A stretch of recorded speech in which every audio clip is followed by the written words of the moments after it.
Eu saúdo a todos com a paz do Senhor. Apocalipse capítulo 2, versículo 12 ao 17.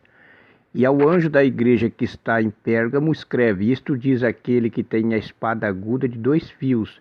Eu sei as tuas obras, e onde habitas, que é onde está o trono de Satanás, e retens o meu nome, e não negaste a minha fé. Ainda nos dias de Antipas, minha fiel testemunha, o qual foi morto entre vós, onde Satanás habita. Mas umas poucas coisas tenho contra ti, porque tens lá os que seguem a doutrina de Balaão, o qual ensinava Balaque a lançar tropeços diante dos filhos de Israel, para que comessem dos sacrifícios da idolatria e se prostituíssem. Assim tens também os que seguem a doutrina dos Nicolaitas, o que eu aborreço. Arrepende-te, pois, quando não, em breve virei a ti, e contra eles batalharei com a espada da minha boca. Quem tem ouvidos, ouça o que o Espírito diz às igrejas. Ao que vencer, darei eu a comer do maná escondido, e dar-lhe-ei uma pedra branca, e na pedra um novo nome escrito, o qual ninguém conhece senão aquele que o recebe.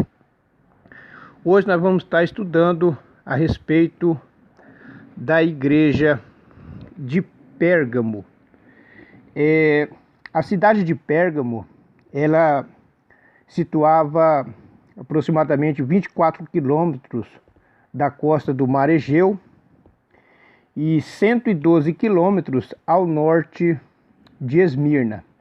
Um imenso altar ao deus Zeus, o principal dos deuses mitológicos gregos, situava-se na Acrópole, ou seja, a parte mais elevada da cidade, a 300 metros acima do nível da planície. A expressão trono de Satanás pode ser uma referência a este altar. Então, é uma igreja onde Cristo, usando o apóstolo João, deu algumas instruções ao pastor daquela igreja.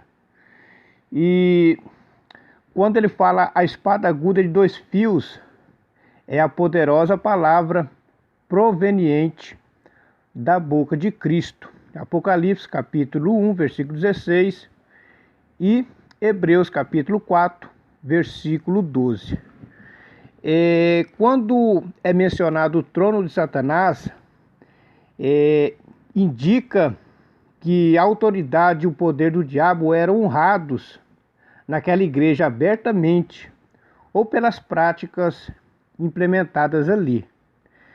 E outra palavra que se destaca muito no ensino da igreja em Pérgamo, a igreja estava sendo muito provada, muito atribulada, e tinha uma fiel testemunha ali, um homem chamado Antipas. Ele era um cristão, não pode confundir com o Herodes Antipas, não. Esse crente, ele era um crente da igreja de Pérgamo. A palavra Antipas no grego significa separado de todos. Ele não aceitava, ele não se envolvia com a doutrina de Balaão e dos Nicolaitas. Então ele foi morto. Ele já havia sofrido o martírio, recebendo a prometida coroa da vida.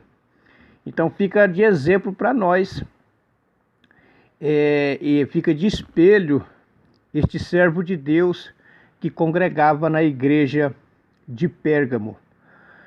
A frase "e retens o meu nome", que está no versículo 13, pode muito bem se referir à controvérsia ariana, relativo a Ários, que durou mais de um século e foi finalmente debatida em 325 d.C. pelo Concílio de Nicéia. Então, muitos ali estavam envolvidos como a doutrina de Balaão. E é interessante saber também que Pérgamo significa fortaleza e pergaminhos. Ali era a cidade dos pergaminhos. Alguns estudiosos acreditam que ali tinha 200.000 volumes de livros ali. Tinha uma grande biblioteca ali nesta cidade de Pérgamo. É a doutrina de Balaão. É explicada pela sua origem no Antigo Testamento. Em Números capítulo 22, Números 24, 25, 31. Então, Balaque contratou esse Balaão para desviar o coração de Israel para longe do Senhor. Aparentemente, uma sedução parecida estava acontecendo na igreja de Pérgamo, principalmente em relação aos ídolos e à prostituição, que foi muito debatida em Atos, capítulo 15, versículo 20. Esses que se diziam cristãos, que se diziam crentes, estavam induzindo muitos, principalmente novos convertidos, à doutrina de Balaão, ou seja, a prostituição, a idolatria. Lembrando que a idolatria não é só adoração a outros deuses, não. Tudo que a gente põe em primeiro lugar na nossa vida, automaticamente se torna idolatria. Uma outra palavra que deve ser destacada no versículo 16: arrepende-te, pois quando não, em breve virei a ti. Então houve uma exigência para que a igreja exercitasse o que? A disciplina.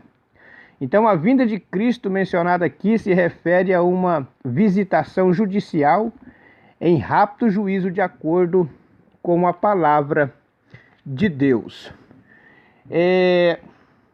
Quem em meio a terríveis circunstâncias vencer pela fé, está no versículo 13 ao 15, receberá o privilégio de comer o quê? O maná escondido, que assim como a pedra branca e o novo nome.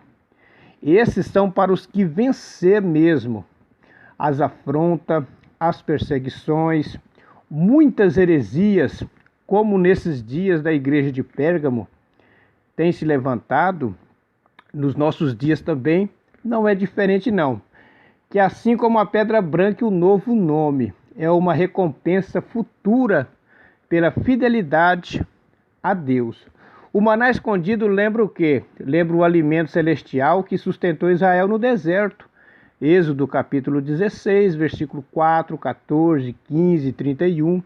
Uma porção do qual, colocado dentro da arca, foi colocado como um memorial dentro da arca da aliança. Êxodo capítulo 16, versículo 32 e Hebreus capítulo 9, versículo 4. Então os crentes de Pérgamo estavam envolvidos com festividades pagãs, nas quais eles comiam alimentos sacrificados aos ídolos e cometiam imoralidade sexual, está no versículo 14.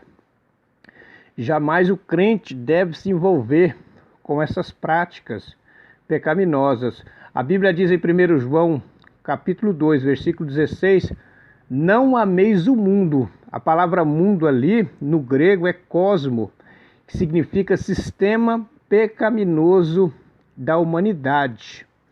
Então nós não devemos ter estas práticas. Então a promessa de Jesus então é destinada aos que se recusavam a aceitar tais convites e a participar dessas festas.